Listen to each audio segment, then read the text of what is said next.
So I'm actually presenting this off a slightly experimental device here. So if this crashes in the middle of the talk, then you know exactly what state this project is in. But it's perfectly stable so far. So I just wanted to give you a quick bit of flavor as to why we're building an operating system. We seem to have quite a lot of operating systems at the moment anyway.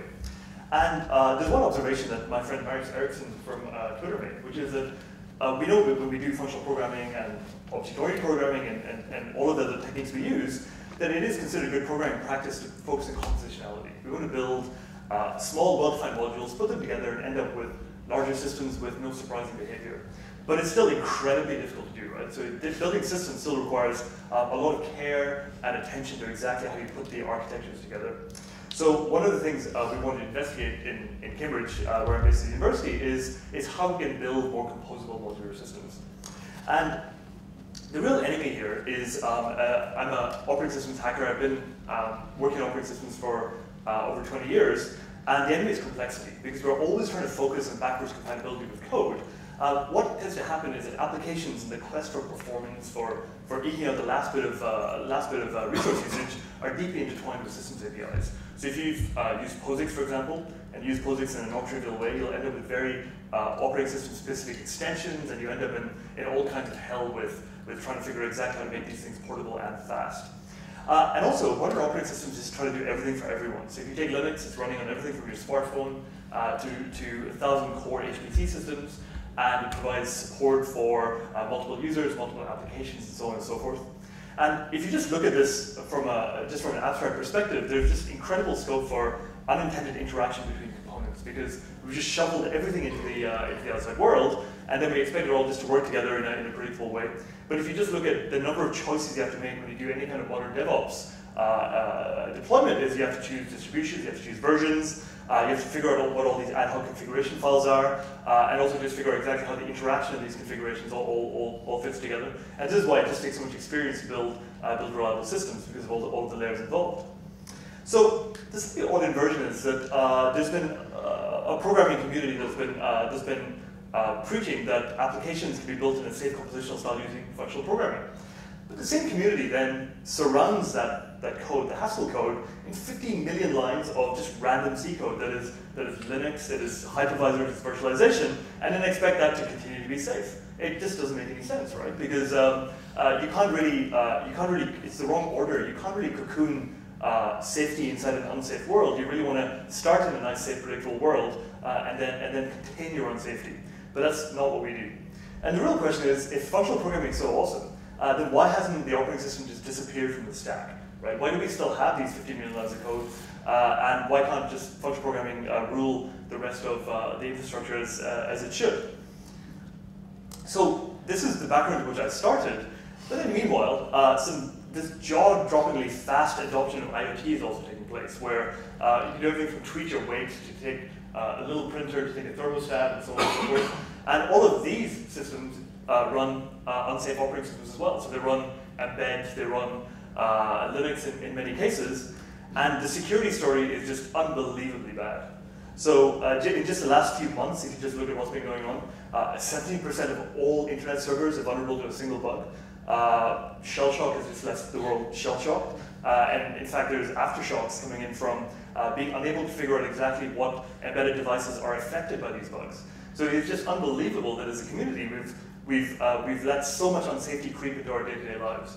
And fixing this in a comprehensive way is one of the bigger challenges that the internet will face in the next, well, right now. It's not a matter of waiting for it to happen, it already has happened. And if you just sample, this is just from a very shallow set of searches, JP Morgan, the typical data breaches now involve hundreds of millions of people, not just one or two people. So because everything is so widely deployed and so homogeneous that we have almost no chance of trying to get this stuff to work. So we've been working on this now for a few years, for about 4 or 5 years, and we've actually been building an operating system that tries to embody some of these principles. So we're building an operating system completely from the ground up that tries to make everything as type safe as possible, and also uses many of the principles behind functional programming. And so what I wanted to go through in this talk was to just introduce you to some of these principles and perhaps change the way you think about how operating systems should be constructed and structured. So this is all hosted in a kernel that's less than a megabyte in size. It's written in a language called OCaml. How many people have used OCaml in the past? Fantastic. How many people have used functional programming in general? So Haskell and so on, brilliant. So yeah, so you're familiar with the concepts behind it. But this way, we've not just stopped at user space, we've built everything from device drivers, TCP/IP, SSL, and so on, and everything is using this. The application logic is just a couple of high-level source files, and it's running on this board over here. So this is actually being served from a local setup that is just running on my local system. There's no cloud required. This is actually a board running Zen. And interesting enough, the binaries that we're building for these applications are so small that it doesn't take a gigabyte of storage, it just takes a megabyte.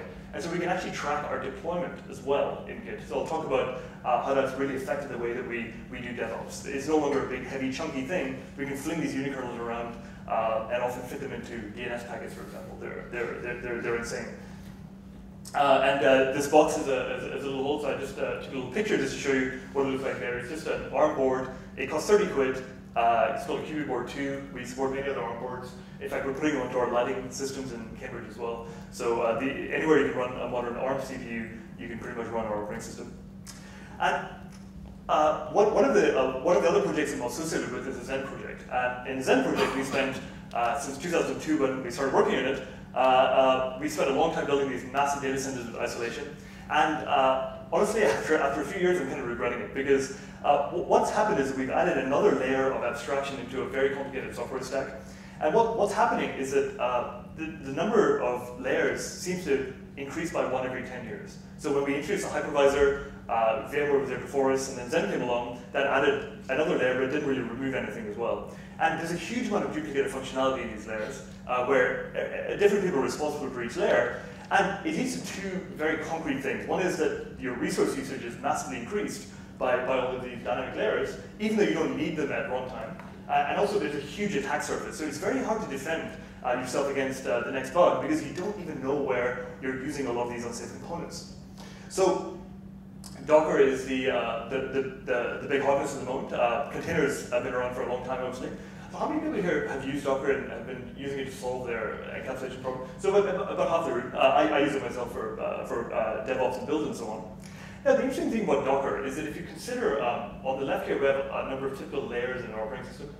And if you consider what Docker helps you do, it helps you take one of these big complicated layers and then put it into a virtual container, and then treat that as a single unit of abstraction.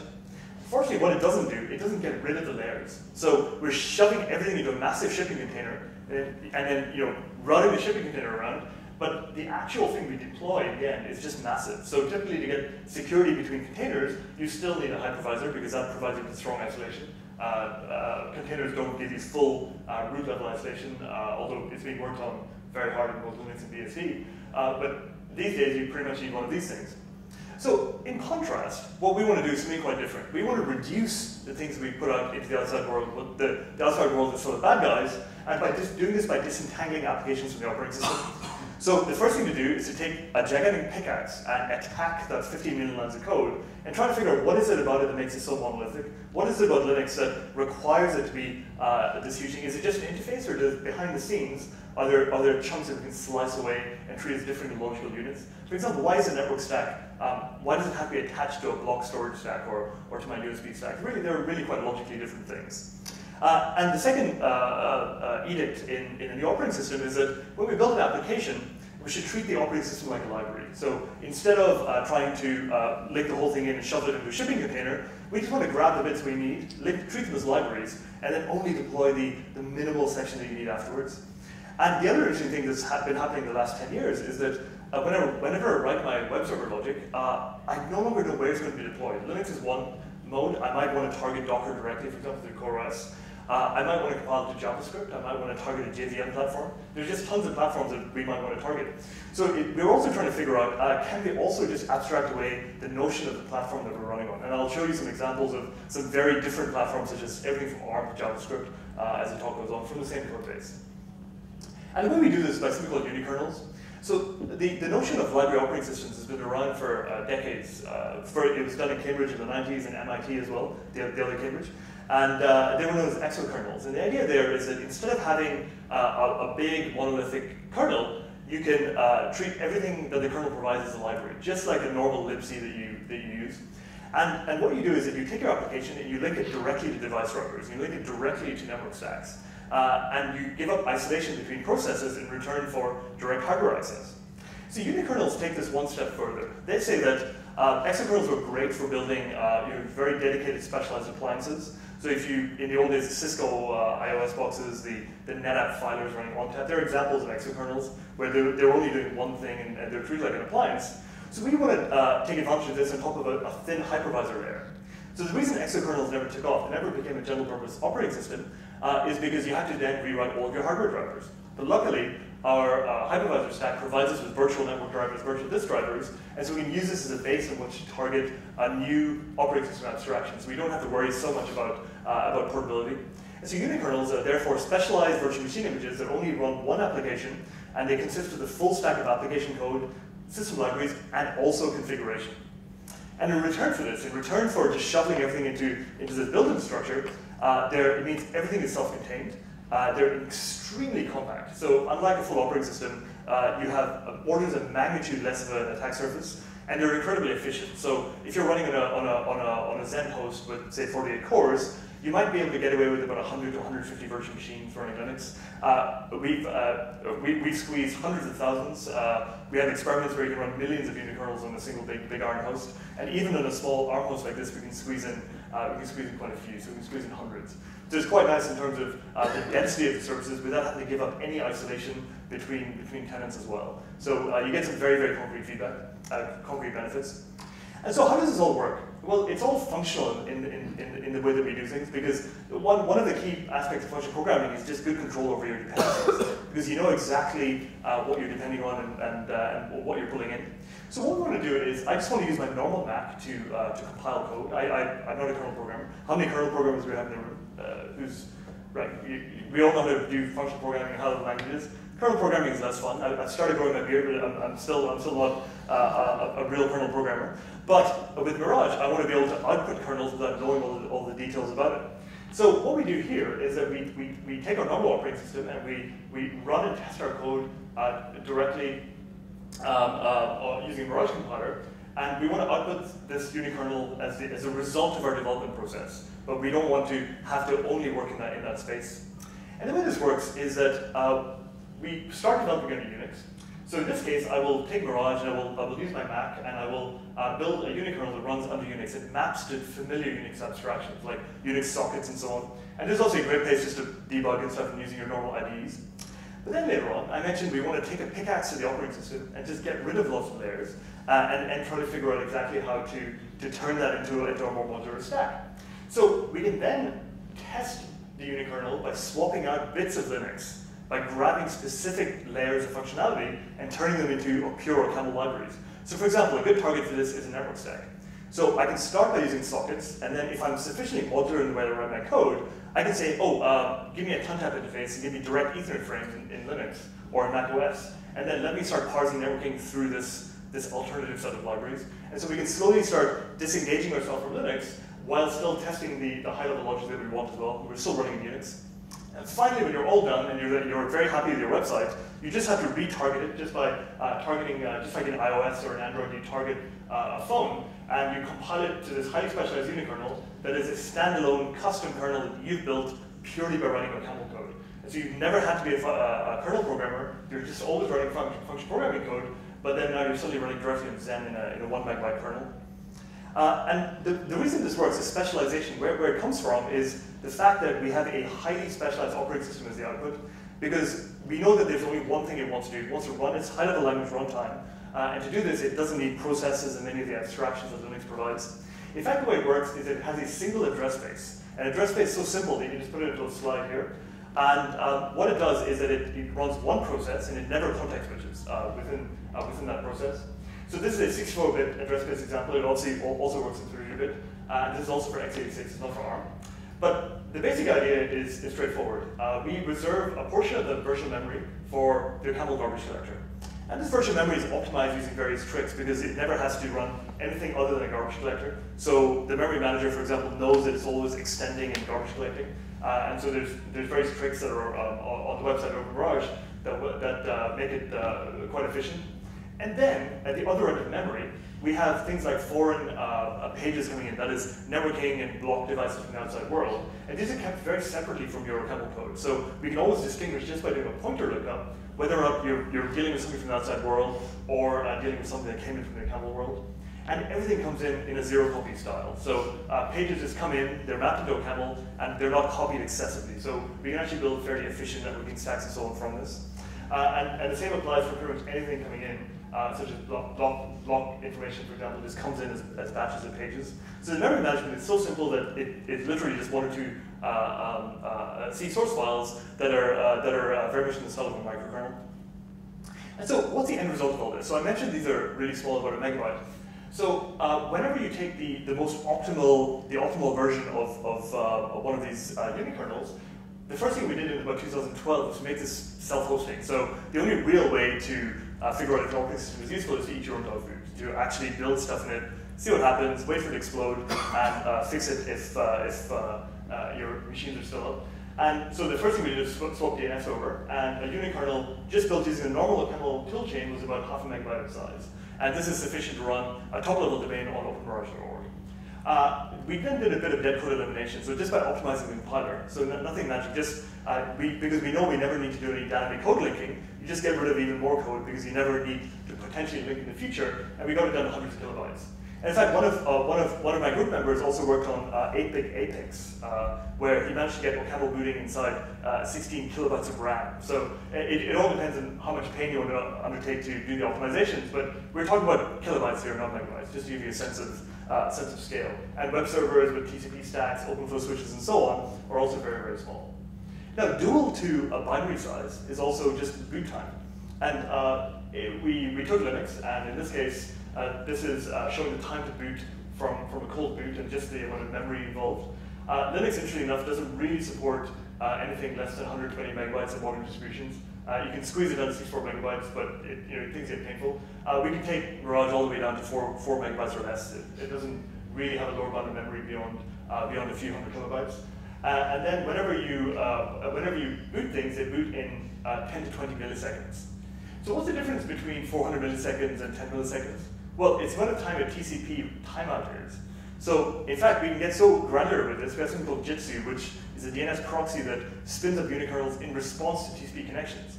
So if you think the cloud is elastic, unikernels are pretty darn orders of magnitude smaller because a TCP connection comes in, a unikernel is spun up in 10 milliseconds, responding to the traffic, doing whatever else it needs to do, such as and then spinning down again in a matter of milliseconds. So this is true elasticity, just all the way down to the hypervisor there. And we've done tons of changes in the Zen hypervisor itself to make it more amenable to unikernels. So the first time we booted Mirage on Amazon, it was registered as a bug because they thought that the unikernel had crashed because it just booted up so fast, right? It wasn't going through the usual booter process, so they had race conditions in their tool stacks, and we had to convince them, no, this really is just doing stuff in 10 milliseconds, right? And it's absolutely fine. So this actually has found lots of bugs in Linux and Zen and so on just by exercising assumptions that were previously fairly hard-baked. So is it really as easy as this? Well, I've got here, I just wanted to give you a flavor for how simple this whole affair is. So here I have a unikernel, and this is just a hello world unikernel. And you don't have to know too much OCaml, but essentially we're just printing out hello world a few times. And the first thing we have to do is just do Mirage configure, and this will build me a normal Unix binary. And just so you see, should I make it a bit bigger so you can all see it? Just so I show you where we are, we're running on an ARM processor. It's got about a gigabyte of memory. And I can just run my console as a normal Unix binary, right? This is what you expect. It's kind of boring. So, but this is good enough for me to experiment with modifying the unikernel and just getting familiar with what it's doing. Hello, code mesh world. And so, at this point, when I do the make, I can iterate over my logic using a familiar Unix environment, VI, and so on. And then I can, of course, as you might expect, just see what I've just done. Now, the next stage is after that. I've just shown you how to compile and build it. You just do the normal dependency and build. But then all you have to do to build a unikernel is by just adding -Zen and retargeting the unikernel to the Zen world. So at this point I've said, well, take the same logic I've just built, the hello world logic, and just give me a kernel instead. So at this point I just do a make again. It's just a normal recompilation. But instead of outputting Unix binaries, output, sorry, it's output. Let me just show you the actual directory. And we have got main dot, where are we? Mirage console. Oh, there we are, Mirage console Zen. So I'll just highlight this here, and this is less than a megabyte in size. So this is my debugging version, so it's got tons of symbols and debugging stuff, but the hello world is still comfortably less than a megabyte. And I can just construct that by launching a console just the way that you normally launch something in Zen, and it will now hopefully, if it's, oops, oh, I typed the wrong thing in. Let me just Mirage console.xl, and at this point, oh, I must already be running one. Yep. So I will just edit this thing to, oh, it's on 257 megabytes of memory. Why don't I just drop it? Why don't I drop it to 8 megabytes of memory? Let's see if that works. And at this point, yep, it's booted up an operating system, and it's putting up the hello world you might expect. So it really is as simple as that. You have to be familiar with how to boot Zen kernels, but there's various utilities that make that possible. So all of the magic here, this is a hello world, but it encapsulates a lot of things that use functional programming to make this possible. And so the way this works is that there's something unique in OCaml. This is why we picked OCaml. And whereas other languages have object-oriented features, they have Scala's got traits and mixins and so on. Haskell has type classes. Erlang has a beautiful actor library. ML has just one thing. It's got a syntax that no one likes, except ML hackers and stuff. But it's got this incredible module system. And the module system is one of the simplest and most powerful ways to abstract large-scale code bases. And this is something that has never really taken off in the common psyche because it's syntactically quite heavy, but it's extremely simple. So you have to do just a few things to define an entire operating system in ML. First of all, you have something called module types, and these are structural types that just describe the shape of various features, such as device drivers and network stacks and so on. I'll show you examples of those. And then once you're done with that, we also need something that fills in the shapes. So we need libraries that, for example, take a high-level network stack and say, I'm going to bind you to a socket, or give you a tree of implementations that fill in the blanks with device drivers and so on. And once you have those, we just need some way to model dependencies between these shapes and these things that fit into the shapes, and these are known as functors. And functors are, much like monads in Haskell, they're a word that sounds scary, but they're actually extremely simple. So for any Haskell people in the room, I just wanted to clear up a bit of a misconception. So in Haskell, a functor is a type class that lets you parameterize things across the type that the type class represents. In OCaml, they're actually very simple. They're nothing to do with type classes and such things. What they are is that I want to define a module that encapsulates some functionality, and I might need another module that it depends on. For example, if I'm building some data structure, I need some notion of an ordered set, or I just need some notion of a comparable data structure. I can just say there exists a module that implements some comparable functionality and just depend on that instead. So an OCaml functor is just a module that depends on another module. So you can think of ML as two languages. There's a core language, which is a very simple kind of lambda calculus style language, and then you have this module system that's very explicit that just tells you how to put these blocks together. There's Rebel OCaml free level online. Chapter 9 just has a general introduction to what OCaml functors are. But as we go through this, I'll just show you by example. So the simplest form of a module type is the thing that we have many hundreds of in a typical operating system, just a device. And all we do is say, well, at our lowest level, we need some notion of a device, and we'll define the signature. And we'll say that, well, the device needs some form of I/O, so you need some ability to block somewhere. And this alpha essentially means that any blocking operation can have an arbitrary type alpha. This can be an int or a string or something in the future. And the device will have some state that's abstract. We just call it type T. And it has some notion of an ID, for example, a string identifier or a PCI device ID or something. And then we just define various functions that operate across these abstract types we define. For example, ID here just says this is a function that accepts some state and returns some ID. And we have the notion of connection where you just give it an ID, and it will either error out with an exception, or it will give you back a concrete device. And this whole thing might block for some amount of time. And similarly, to disconnect, you give it a concrete device, and it will just, unit is nothing, and it will just return after a while. So this is a very generic device driver. The cool thing about module types is that you can then get more complicated. So I can define, for example, flows that define anything like TCP or shared memory. So in this case, we also have a similar notion for I/O, but we're now starting to get into memory buffers. And so I can say you can read, and I can either get end of files. You can see how you can have quite rich semantic information, no -1s, and figure out how to parse errors and so on. We just say you can either get an EOF, you can get a buffer, or you get an error back, and the whole thing will block. And you can build quite efficient interfaces, such as a list of buffers for write v and so on. So these are standalone. The device and the flow don't really talk to each other. But we're still filling in the shapes of these systems, right? So what if you have a TCP stack? Well, the TCP stack needs to be initialized. You need to give it an IP address and so on. And it also implements the flow interface. So module types can include other module types. We can compose this kind of large shape just by including different module types. So in TCP, in Mirage, we say we still need a notion of buffer. We need a notion of IP stack and IP addresses and a flow. But what I'll do is I will ensure that this implements the device type by including device. And then I will also include flow and just fuse together some of those abstract type definitions. So here I'm saying the notion of I/O and the flow has got to be the same notion of I/O and the device. So we're just establishing these equivalences. It's still very abstract, but we're saying that, well, we have a high-level thing that composes these things, and we'll just make sure that these have to be the same, whatever they are. And also the buffer and the device has to be the same as the buffer in the device stack as well. If you're familiar with Haskell and standard analysis, so this avoids various kinds of abstraction problems because we're only dealing with the shapes of our network stacks. One amazing thing is that these stacks can get really quite sophisticated. So if you're building an SSL stack, we just saw that great presentation about Go before.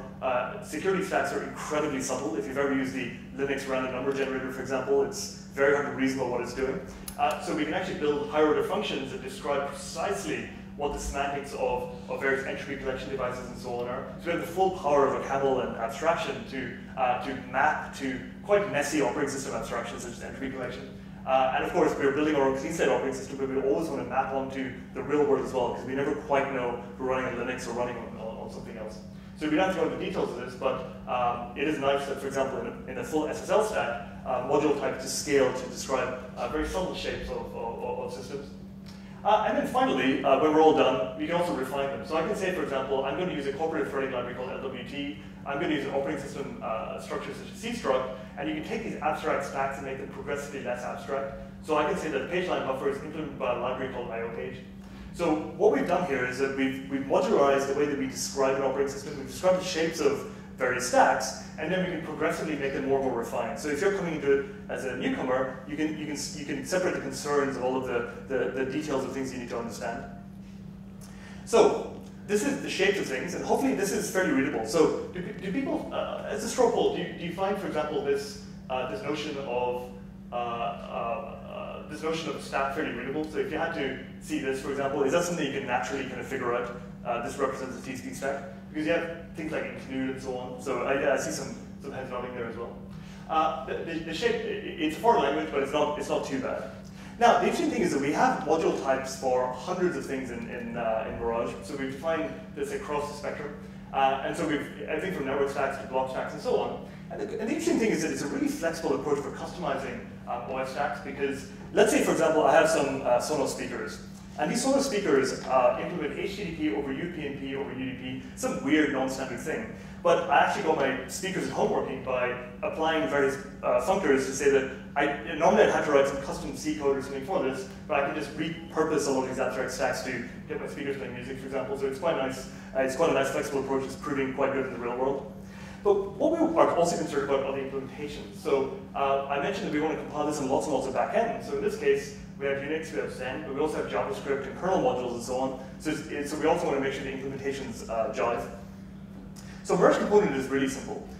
We just want to describe the implementation of something in a very isolated way and make sure that anything that depends on the outside world, you just define a module type for it. So you say that you just make sure you supply me with a network stack. When you put it like this, it seems really simple, right? Because instead of doing hash includes and so on, you just use the ML module system as your dependency injection. You just say that I need something from the outside world. I don't know what it is, therefore I'll just describe the signature and then depend on it. It really is very, very simple, and that's kind of the whole point. And this is what a website looks like. So a normal website in ML, if you just ignore the top line, would just be a start function that gets a console, a file system, an HTTP stack. We define some callbacks that receive the request, they parse it, they get the URI out, and they send it to a dispatcher. This is all pretty standard sort Ruby and Rails type stuff, except written in ML. The difference here is that anytime we want to depend on something, we just declare the dependencies up here. So we just depend on any console that can be provided, any file system that's a key value read-only store, and any HTTP server. So it really is just adding this kind of outside dependency to the website. And this is a live website. And the way it works with modules and functors is very simple. So let's say I have a module called app that my homepage, and this app is an HTTP server. So the only real dependency it needs, it doesn't need an operating system, it just needs to know that I will supply you with an HTTP interface. And then under Unix, when compiling it for development, we will just supply with a normal HTTP stack, it's called co-HTTP in OCaml, and then this will bind to Unix sockets, and then that will become a normal Unix binary. But then I can say that, well, I will give you a different notion of TCP that actually will do Ethernet parsing directly and network parsing, and that will go through something called contap in Unix, which gives you Ethernet frames directly. So we're still using Unix, but we've eliminated about 7 million lines of code in Linux by bypassing the networking subsystem. And then I can say, well, I really want to get rid of anything that depends on Unix, and then you can retarget it, and all of the Zen device servers and so on will be introduced there. So it really is a very structured way of doing dependency injection all the way through your network stack. And because we're actually using this in Zen, because Zen itself ideally shouldn't have a full operating system to manage it, because it's the lowest level hypervisor, this becomes a really nice way to just describe domain-specific components for Zen itself. So it's no coincidence that the hypervisor project is building operating systems like this, because we don't want to depend on full operating systems. So just to summarize this, the whole point of this is that these functors sort of cleanly separate the dependencies between OS components, and they break down the monolithic into these modules that are just standard ML modules, and they give you a finer grained notion of dependencies. Where at all possible, so to give you a sense of what it looks like, whenever I'm compiling, for example, a Unix socket, you can actually read the output of Mirage to see exactly what's going on. So I can see here, for example, my network stack is this TCP/IP socket stack, and I'm making it from a console. Then I will define a network conduit, which is a TCP thing, and that will take the network stack as a parameter. Then I'll define my HTTP server by making it from a conduit, and then my entire application is basically all of these things put together. So this is just something that's output from Mirage. But then, whenever I rebuild it for the Zen one, you can start seeing the beautiful structure coming out of the operating system. So we've replaced all Linux now with Zen, and now the network stack is a bit more complicated. So here the network stack is just TCP/IP socket, and here it becomes a more elaborate scheme where I will define an Ethernet socket from a network interface, I will define an IP stack from Ethernet, I will define UDP from IP, I will then define TCP from IP, but also add in a notion of time, clock, and entropy, because TCP is more complicated. So you can actually follow exactly what you've depended on just by looking at ML modules, and then the rest of it is exactly the same. So the ML modules are just applied in a slightly automated style to make all this possible.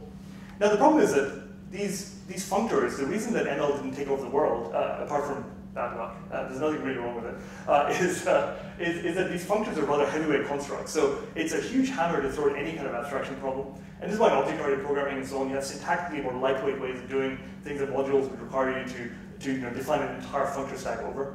And so what we did in Mirage was we just defined this very simple DSL that lets you generate these things from scratch. Now, I don't want to go into detail on this one. If anyone's interested, I gave a few demonstrations this morning. But essentially what we do, the approach in Mirage is that anytime we want to define our logic for our web server, then we define a configuration file that describes all the possible ways that it could be compiled, from Unix kernels to Zen microkernels to JavaScript and so on. And then, so what happens is we then run this configuration file on the host through a code generator that outputs all of the modules that you need. And so this means that we don't need to worry about all of the module stacks. You just define, for example, I need some notion of a console, a key value store, an HTTP server, and it should result in a job, which is something you can actually run. And then the Mirage utility will take care of actually running that for you. So I just want to give you a concrete example. For example, in this case, we have many ways of configuring networking. I can use socket stacks, I can use the unikernel stack, I can use DHCP. I can then, so what the configuration fragments do is that they will say, I need a network stack, I will supply with a logging console, and then depending on the configuration parameters, I will output a particular specialized network stack for you. So if you're in a data center and you need a stack customized for one thing, the configuration file fragment lets you just assemble a custom operating system for your needs. This is very common, for example, if you're dealing with congestion control or some other kind of problem specific to a particular deployment, but you can express that in Mirage very easily. And all of the complexity just becomes a function that says, given an implementation of a console, give me a network stack. So this is all abstracted away very, very simply.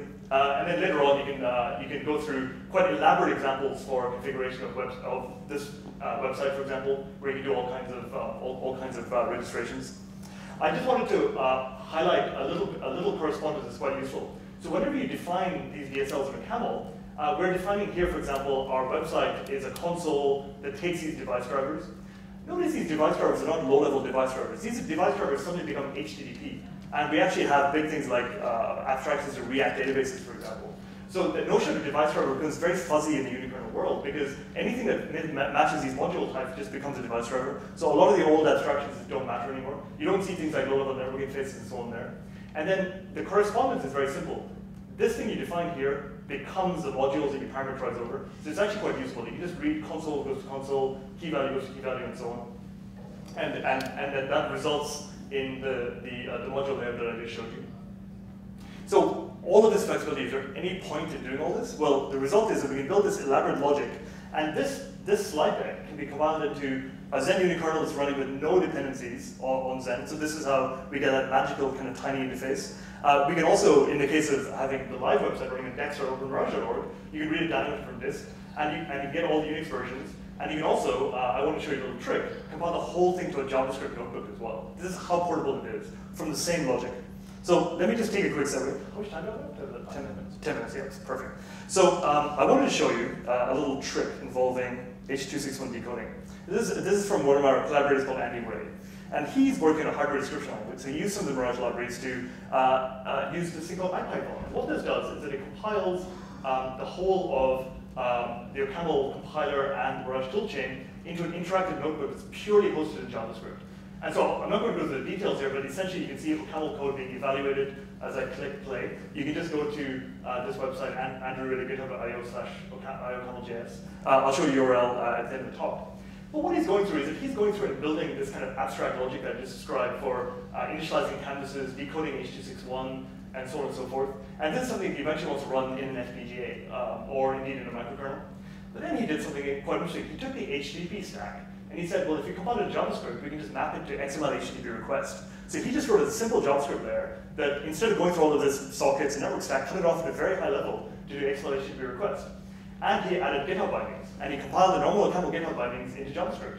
And then the result is that he then found a run function that just goes and fetches all of that logic and just interactively, for example, let me corrupt this, I don't know, make it 350 so it should get corrupted. This is just interactive JavaScript compilation of video decoding elements. They can also be recompiled into a unikernel. So it's kind of insane just how flexible you can make these things if you want to. And other people are working kernel modules and PIC controllers and so on as well. So a lot of the pain from modularization has been taken care of by Mirage, and now it's just a matter of plugging in tons and tons of these backends in order to make it possible. And so what are the implications of this? I started off, well, it's really fun hacking operating systems. We actually have a bigger agenda in mind, and the agenda is trying to figure out how do we change the way that we do DevOps. Because right now DevOps are big shipping containers, and it's just a very heavyweight way of dealing with this. And CoreOS is a good example where they stripped out Linux to the absolute minimal stack, and it's still 15 million lines of code, right, plus Docker. You haven't really simplified it that much. With our world, in Mirage, we have normal source code. So we have a unikernel that is running a normal bit of ML code and so on. It's a bunch of markdown entries, as you might expect, with the contents of the website. So, for example, this is normal GitHub stuff. Then every time we pull it, we use something called Travis. Now, how many people here have used Travis, the integration? Yes, it's awesome, right? And so what we do with Travis is we just rebuild the unikernel from there, and Travis deploys back to another GitHub repository the actual binaries that represent the complete standalone website. So we have the ability to track in Git. This is 2 megabytes, 3 megabytes, because it includes all of the images in the kernel. It just crunches them all in. It's one of the storage options in Mirage. And so this means that we have a standalone kernel that can boot anywhere that can run Zen, for example, Amazon or Rackspace or whatever. And then our cloud tool stack responds VMs based on pushes. So our entire deployment, so the history of the project, is version controlled from the source code out. And this means that, now, the GitHub folks got a little bit antsy, because obviously you're dealing with hundreds of megabytes of repositories, but they're very kind about it once they explain, so they're lovely people. And we haven't abused it too much. Even though it's every push, the repository is about a gigabyte in size, which is smaller than the Linux kernel repository. But it now means that we can just use git tag to track where things are. I can keep track of my change logs just by doing git log, and I can follow that through a few shell scripts to show me the source code changes that result in these binaries. Just there's nothing in there that I don't version control. It's git pull to deploy a new version, git checkout, and also they can use git bisect to just figure out, was there a bug introduced somewhere in my deployment? Well, just run a git bisection through the previous source code, recompile the kernels with a bit more debugging, and off you go. So the possibilities are really endless. And one of the side effects we're exploring is, I mentioned we can boot these things in milliseconds, so we're also doing recompilation inside seconds. And so by watching GitHub repositories directly, we can keep track of security branches and recompile ourselves without any middleware involved. Like no waiting for Ubuntu to issue an update, no waiting for Apple to eventually get around to a shell shock patch. These unikernels that are facing the outside world can recompile in seconds. And if you go to a website called androidvulnerabilities.org that one of my colleagues does, it is just unbelievable how bad the state of the world is right now. So if you're running an Android phone, this is from several years, there are over 100 billion records of devices. Most of them are vulnerable all the time. It's just unbelievable how this has become the state of the art. So we want to make the unikernel lab just work in seconds by using source code control. We can just close the loop and all of this stuff. And of course, you don't need to upgrade that fast because everything's written in OCaml. So it's very possible to have security holes in OCaml, extremely possible. But we eliminate one class, which is abstraction violations from memory errors and value types and so on. And finally, the JavaScript compilation is turning out to be awesome because OCaml compiles very naturally into JavaScript. So we're entering a world where we can write logic like GitHub bindings and REST APIs and so on, and target those towards unikernels and JavaScript and kernel modules, and work in a fairly unified environment. If anyone does want to get started, I had a few questions about how to get started. The library OS needs good package management, and we have something called OPAM. So just go to opam.ocaml.org, and everything in Mirage is transmitted through there. And we've had a really healthy community, so the number of packages, the number of contributors has gone up to hundreds of people now, and it's growing every day. There's still a learning curve to OCaml, but it's getting there. And we have over 2,500 packages in the package database now, so the amount of OCaml code is growing. It's certainly no Java, no Go, but it's a small but very helpful community for getting started. So we just need help from people to write libraries, and there's tons of examples of system-level libraries on GitHub and the Mirage organizations, things like sharing your rings and how to write systems programming. Now the basic message I wanted to get across was there's lots of information online. So I've only touched the tip of the iceberg. We've written TLS stacks from scratch, lots of ways to integrate foreign function libraries. There's an incredible profiling system that's an interactive profiler in Mirage by Thomas Leonard that you can find from the links here. There's a Git database that's abstracting a lot of the logic I told you about. They're all blogged on Mirage.org. We're getting involved. So kernel programming, I think it's scary, but unikernels are just an incredibly interesting way right now because they're not really deployment ready, but they're getting there very, very fast. And they're an incredibly interesting way to learn about how operating systems work. So my students in Cambridge, for example, are experimenting with lots of different layers of the OS stack, but it's very rare that you can fit into your head a bunch of libraries that basically implement complete sets of functionality and do it in a high-level language. You don't need to worry about undefined behavior in C and so on. You just use ML with its nice semantics to build very, very specialized things. And when language wars get involved, so my friend Adam Wick is the author of How VM and Belva and Haskell. We don't hide behind abstractions. We just benchmark each other's languages because there's no operating system in between. If I reckon Haskell's slow because of laziness, and he reckons these functors are introducing lots of jumps, then we just benchmark our TCP stacks and just see what happens. So it's really nice to be able to have these programming language abstractions meet real systems contributions to make sure it can happen. And what we really need are people to implement protocols. So this is, we had some amazing contributors building TLS and so on, but that's where the bulk of the contributions can be. And then who's interested in the high-level story, we have something called Nymote.org, which is an open source platform that essentially builds personal clouds for people on top of Zen, using unikernels to build nice, safe distributed infrastructure. So we have IMAP servers coming up, TLS, and all kinds of personal data that you can host in your own house without having to depend on centralized cloud services.